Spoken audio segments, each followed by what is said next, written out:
reveal him not only as an original thinker but also as a great master of chaste idiomatic English.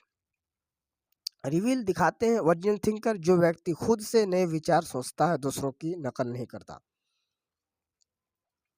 Master, किसी काम में बहुत माहिर व्यक्ति।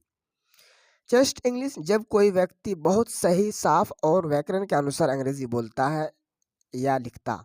Mahatma Gandhi. Idiomatic English, प्राकृतिक ढंग की अंग्रेजी, जब कोई व्यक्ति अंग्रेजी ऐसे बोलता है जैसे अंग्रेज लोग रोजमर्रा में बोलते हैं।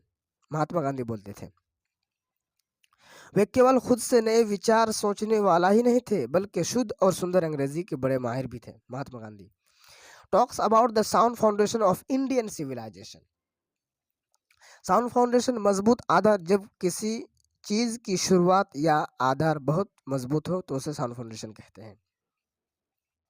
इंडियन सिविलाइजेशन, भारतीय सभ्यता, भारत के लोगों का रहन सहन, सोच, परंपराएं, रीति रिवाज और जीवन जीने का तरीका। भारतीय सभ्यता के मजबूत आधार की बात करते हैं। Which has successfully withstood the passage of time. withstood, सहन किया, डटे रहे, झेल लिया। जब कोई व्यक्ति मुश्किल हालात को सहन करके टिके रहे। पैसेज ऑफ टाइम, समय का बीतना, वक्त का गुजरना, जब समय धीरे धीरे आगे बढ़ता है और बीतता रहता है।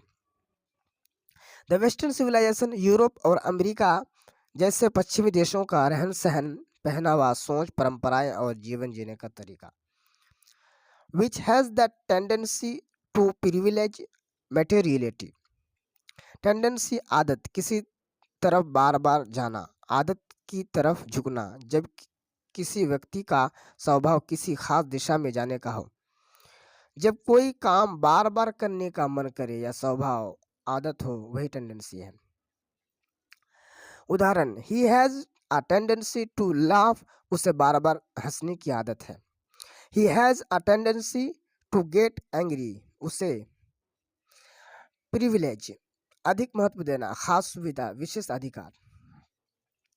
जब किसी व्यक्ति को दूसरों से ज्यादा खास अधिकार या सुविधा मिले उसे प्रिविलेज कहते हैं।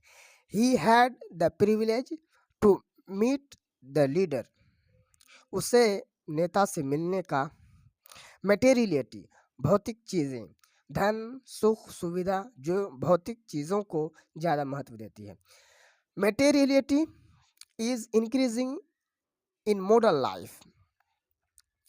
Can not match the Indian civilization, can not match, बराबरी नहीं कर सकती। भारत के लोगों का रहन सहन, सोच, परंपरा, रीति रिवाज और जीवन जीने की बराबरी नहीं कर सकती। That elevates the moral being, elevates, ऊंचा उठाती है। मोरल बीइंग, अच्छे व्यवहार वाला इंसान, जो व्यक्ति सही गलत समझता है और सच्चाई, ईमानदारी और अच्छे व्यवहार से चलती है, जीता है। क्योंकि भारतीय सभ्यता अच्छे व्यवहार वाला। गांधी जी एक महान आध्यात्मिक नेता थे। उन्होंने सत्य और अहिंसा से भारत को आजादी दिलाई। पश्चिमी सभ्यता भौतिक चीजों को महत्व देती है, लेकिन भारतीय सभ्यता नैतिकता को ऊंचा स्थान देती है।